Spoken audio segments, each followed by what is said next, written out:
ഒരാൾ ഇങ്ങനെ രാവിലെ മോർണിംഗ് വാക്ക് ഒക്കെ ചെയ്ത് അതേസമയം ജന്തർ മന്ദറിൽ പോയിട്ട് വരികയാണെന്ന് തോന്നുന്നു അല്ലേ? ശ്രീ പ്രത്യേകം പരിചയപ്പെടുത്തേണ്ട കാര്യമില്ല. Shri KV Thomas, good morning. നമ്മുടേത് അല്ലേ? നമ്മുടെ കർണാടകയായിട്ട് സഹകരിച്ചല്ലോ ചെയ്യണം. കർണാടകമായിട്ട് സഹകരിച്ചാണ് ഇത്. ശ്രീ K. സുധാകരനും VD സതീശനും കേൾക്കണ്ട. അല്ല, അവർ വന്നൊന്ന് കാണട്ടെ. അല്ല, അവർ ഇതിനു മുമ്പ് നമ്മുടെ അടുത്ത് വന്നിരുന്നു. നമ്മുടെ കേരള ഹൗസല്ലേ കാണുന്നത്. അപ്പോൾ നമ്മൾ എന്ത് സഹായം വേണമെങ്കിൽ ചെയ്യാൻ തയ്യാറാണ്. കാരണം നമ്മുടെ ഈ യുദ്ധം നടത്തുന്നത് നരേന്ദ്രമോദിക്കെതിരായിട്ടാണ്. അപ്പോൾ മിന്നാന്നത്തെ നരേന്ദ്രമോദിയുടെ പ്രസംഗം കേട്ടുള്ള കോൺഗ്രസ്സുകാരൊന്നും കിടന്നുറങ്ങില്ല. അവർ വരണം.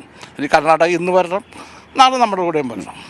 അപ്പോൾ ഇന്നത്തെ കർണാടകത്തിന്റെ സമരത്തിന് നമ്മൾക്കാകുന്ന സഹായമൊക്കെ ചെയ്തു കൊടുക്കും. തീർച്ചയായിട്ടും നമുക്ക് ധാർമ്മികമായ പിന്തുണയുണ്ട്.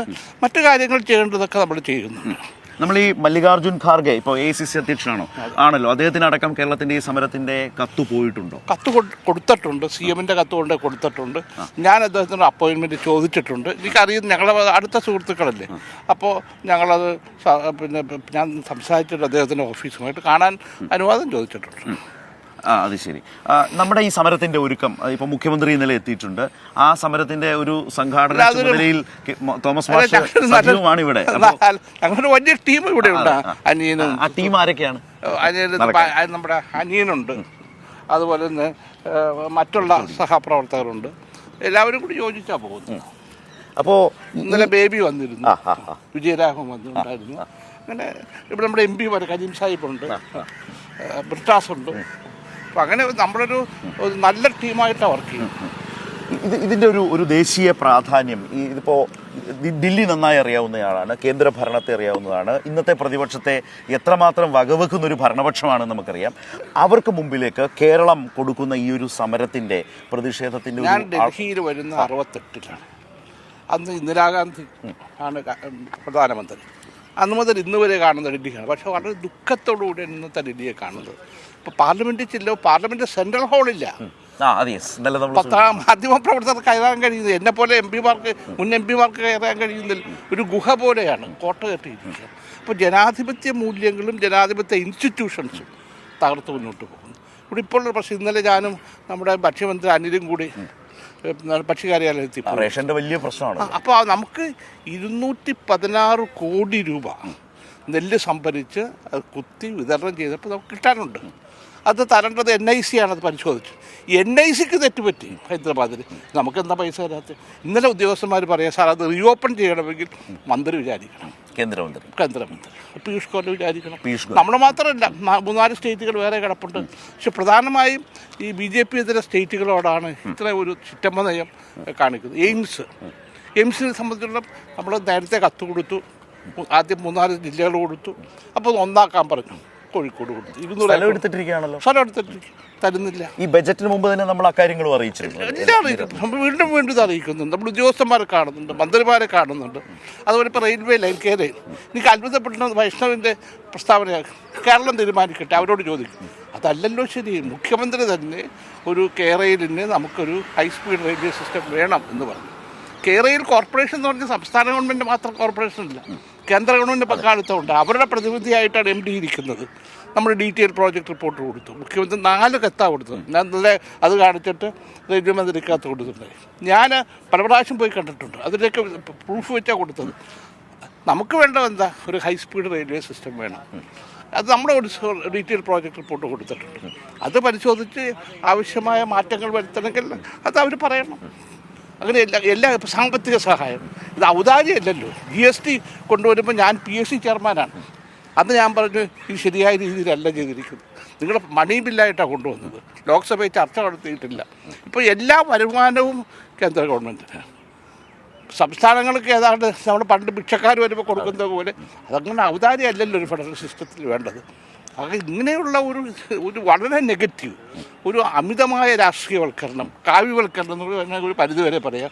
അത് സ്റ്റേറ്റുകളെ, പ്രത്യേകിച്ച് BJP ഇതര സ്റ്റേറ്റുകളെ വല്ലാതെ കുഴപ്പിക്കുന്നുണ്ട്. ഇതിനകത്ത് തന്നെ കേരളത്തിൻ്റെ വളരെ വളരെ ക്രിട്ടിക്കലായിട്ടുള്ള കുറേ ഇഷ്യൂസ് നമ്മൾ ഉന്നയിച്ചിട്ടുണ്ട്. ഒന്ന് നമ്മുടെ വായ്പാ പരിധി വെട്ടിക്കുറയ്ക്കുക, അതുപോലെ തന്നെ നമ്മുടെ ഓഫ് ബജറ്റ് ബോറോയിങ്ങിൽ അത് മുൻകാല പ്രാബല്യത്തോടെ പൊതുകടത്തിൻ്റെ ഭാഗമാക്കിപ്പെടുത്തുക, അങ്ങനെ നിരവധിയായ പ്രശ്നങ്ങൾ നിൽക്കുകയാണ്. അത് നികുതി വിഹിതത്തിൽ വരുത്തുന്ന വിതരണത്തിലെ വലിയൊരു വിവേചനമുണ്ട് യഥാർത്ഥത്തിൽ. ഇപ്പോൾ കേരളം പോലെ മികച്ച വരുമാനമുള്ള, കേരളമല്ല കേരളത്തെക്കാൾ അപ്പുറം മികച്ച വരുമാനമുള്ള ഗുജറാത്തിന് പോലും ഈ നികുതി വിഹിതത്തിനപ്പുറം മേഖലാതല ഗ്രാൻറ്റുകൾ കൊടുക്കുന്നുണ്ട്. കേരളത്തിന് അത്തരം സഹായങ്ങൾ കടമെടുക്കാൻ പറ്റുന്നില്ലല്ലോ. നമ്മുടെ കിഫ്ബി പോലും സംസ്ഥാനത്തിന്റെ പരിധിയിലേക്ക് വെക്കുക, അത് മുൻകാല പ്രാധാന്യം പൊതുകടമാക്കി മാറ്റും. കേന്ദ്രം കൊണ്ട് കടമെടുക്കുന്നില്ലേ? നാഷണൽ ഹൈവേ കടമെടുത്തിട്ടില്ലേ നടത്തുന്നത്? എത്രയോ പ്രോജക്റ്റുകൾ കടമെടുത്തിട്ടാണ് നടക്കുന്നത് കേന്ദ്ര ഗവൺമെന്റ്. അപ്പോൾ കേന്ദ്ര ഗവൺമെന്റിന് എടുക്കാം, സംസ്ഥാന ഗവൺമെന്റിന് എടുത്തു. ഈ ദേശീയപാത അതോറിറ്റിയും പ്രവർത്തിക്കുന്നത് കേന്ദ്ര ഗവൺമെന്റിന്റെ ഗ്യാരണ്ടിയിൽ തന്നെയല്ലേ? തീർച്ചയായിട്ടും അവരും എടുക്കുന്നത് കിഫ്ബി മോഡൽ തന്നെ. കിഫ്ബിക്ക് സംസ്ഥാന സർക്കാരാണ് ഗ്യാരണ്ടി ആയിട്ട് നിൽക്കുന്നത്.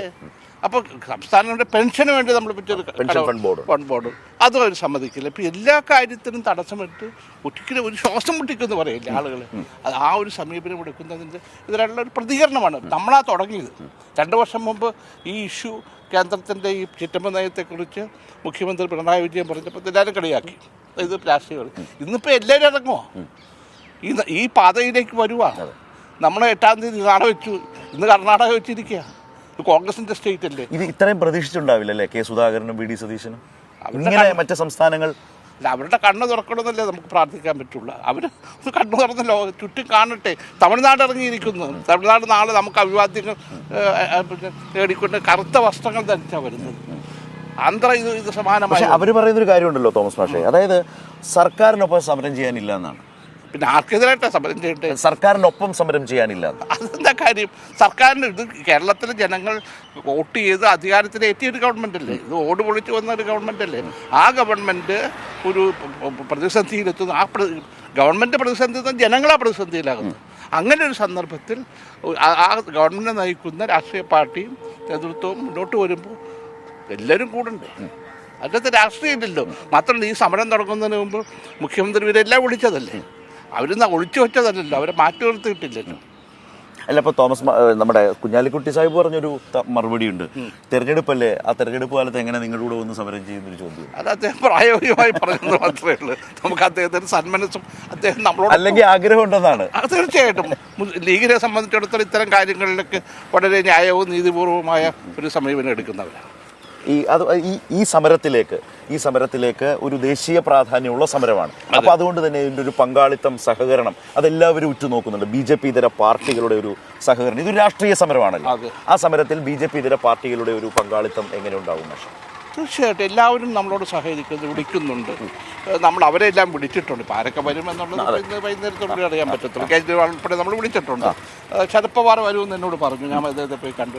കപിൽ സിബൽ വരും. പവാറിനെ കണ്ടിരുന്നു അല്ലേ? കണ്ടിരുന്നു. അപ്പോൾ അവരൊക്കെ വരും എന്നാണ് പറഞ്ഞിരിക്കുന്നത്. കപിൽ സിബൽ വരുമെന്ന് പറഞ്ഞിട്ടുണ്ട്. അങ്ങനെയുള്ള പ്രധാനപ്പെട്ട നേതാക്കന്മാരെയെല്ലാം നമ്മൾ വിളിച്ചിട്ടുണ്ട്. അതായത് പങ്കാളിത്തം, സഹകരണം, അല്ലെങ്കിൽ അനുഭാവം, പിന്തുണ പല നിലകളിലാണല്ലോ പാർട്ടികൾ സഹകരിക്കുക ഒരു പ്രശ്നവുമായിട്ട്. അപ്പോൾ BJP ഇതര പാർട്ടികൾ അവരുടെ ഏറ്റവും വലിയൊരു കൂട്ടായ്മ എന്ന് പറയുന്നത് ഇപ്പോൾ ഇന്ത്യ മുന്നണിയാണ്.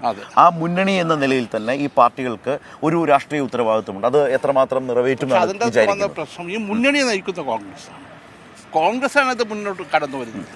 ഇപ്പോൾ CPM അല്ലെങ്കിൽ LDF ഇത് കേരളത്തിൻ്റെ പശ്ചാത്തലത്തിൽ തുടങ്ങിയൊരു സമരം ഇന്ന് ദേശീയ സമരമായിട്ട് മാറിയിരിക്കുകയാണ്. അപ്പോൾ അത് കണ്ടുകൊണ്ട് കോൺഗ്രസ്സാണ് ഈ സമരത്തിൽ നമ്മളോടൊപ്പം വന്ന് കൈപിടിക്കേണ്ടത്. പക്ഷെ അവരിത് കേരളത്തിലെ രാഷ്ട്രീയമാണ്. അവരിതിനെ എതിർക്കുന്നത് കേരളത്തിലെ രാഷ്ട്രീയം വെച്ചുകൊണ്ടാണ്, ദേശീയ രാഷ്ട്രീയം വെച്ചുകൊണ്ടല്ല. സത്യത്തിൽ വളരെ പ്രധാനപ്പെട്ട ഒരു കാര്യമാണ് ഇപ്പോൾ തോമസ് മാഷ് പറഞ്ഞത്. അതായത് ഈ മുന്നണിയുടെ കൺവീനർ സ്ഥാനം കോൺഗ്രസിൻ്റെ കയ്യിലാണ്. ദേശീയ പ്രശ്നങ്ങൾ ദേശീയ തലത്തിൽ ശ്രദ്ധിക്കാവുന്ന നിലയിലുള്ള, ശ്രദ്ധിക്കേണ്ടതായിട്ടുള്ള ഗൗരവമായ വിഷയം അവതരിപ്പിക്കുമ്പോൾ ആ കൺവീനറും ആ പാർട്ടിയും എവിടെയെന്ന് ചോദിക്കുമ്പോൾ ഇന്നും കോൺഗ്രസ് നേരിടുന്ന ഒരു പഴി, താങ്കളൊക്കെ കോൺഗ്രസിലുള്ള കാലം മുതൽ നേരിടുന്ന ഒരു പ്രശ്നമുണ്ട്. കോൺഗ്രസിന് ഒരിക്കലും ഈ മുന്നണി സംവിധാനത്തെ ദേശീയ തലത്തിൽ കൊണ്ടുപോകാൻ കഴിയില്ല. ഇപ്പോഴും ആ പഴയ ഏകകക്ഷി ഭരണത്തിന്റെ ഹാങ് ഓവർ ആണെന്നാണ് ഞാൻ പരിചയപ്പെടുമ്പോൾ. KC പന്തുണ്ട്, GK മൂപ്പനാരുണ്ട്. അന്നൊരു വലിയ നേതൃത്വമുണ്ട്. ഇന്ന് ആരാ ഹൈക്കമാൻഡെന്ന് നിങ്ങൾക്കും എനിക്കും അറിയാം ഈ സ്ഥിതി. പക്ഷെ മറിച്ച് നമ്മളെ സംബന്ധിച്ചിടത്തോളം യെച്ചൂരിയും മുഖ്യമന്ത്രിയും പിണറായി വിജയനും ഒക്കെ ഈ സമരത്തിൽ എല്ലാവരും ക്ഷണിച്ചിട്ടുണ്ട്. കഴിഞ്ഞ കുറച്ച് ദിവസങ്ങളായി ഞങ്ങളുടെ ഡൽഹിയിൽ ഇപ്പോൾ ബേബി വന്നിരുന്നു, ജയരാഘവൻ വന്നിരുന്നു. ഞങ്ങളുടെ ഒരു വലിയ ടീം ഇരുന്ന് നമ്മളെ കണ്ട് വിളിക്കാവുന്നതും ബന്ധപ്പെടാവുന്നതും എല്ലാവരും ബന്ധപ്പെടുക. ആരും ഒഴിച്ചു നിർത്തിയിട്ടില്ല. എംപിമാരെ പോലും നമ്മൾ വിളിക്കുന്നുണ്ട്. കരീം സാഹിബിൻ്റെ നേതൃത്വത്തിൽ ബ്രിട്ടാസൊക്കെ കൂടി നമ്മുടെ BJP ഇതര എംപിമാരൊക്കെ ബന്ധപ്പെട്ട് രാജ്യസഭയിലെ ലോക്സഭയിൽ ബന്ധപ്പെട്ടുകൊണ്ടിരിക്കുക. നമ്മളാരെ ഒഴിവാക്കാനല്ല ഉദ്ദേശിക്കുന്നത്, പങ്കാളിത്തം അതാ ഉദ്ദേശിക്കുന്നത്. പ്രത്യേകിച്ച് ഒരു പാർലമെന്റ് സെഷൻ നടക്കുന്നത് കൊണ്ട് ആ നിലയിൽ അവർക്കൊക്കെ തീർച്ചയായിട്ടും അവർക്ക് വരാമല്ലോ.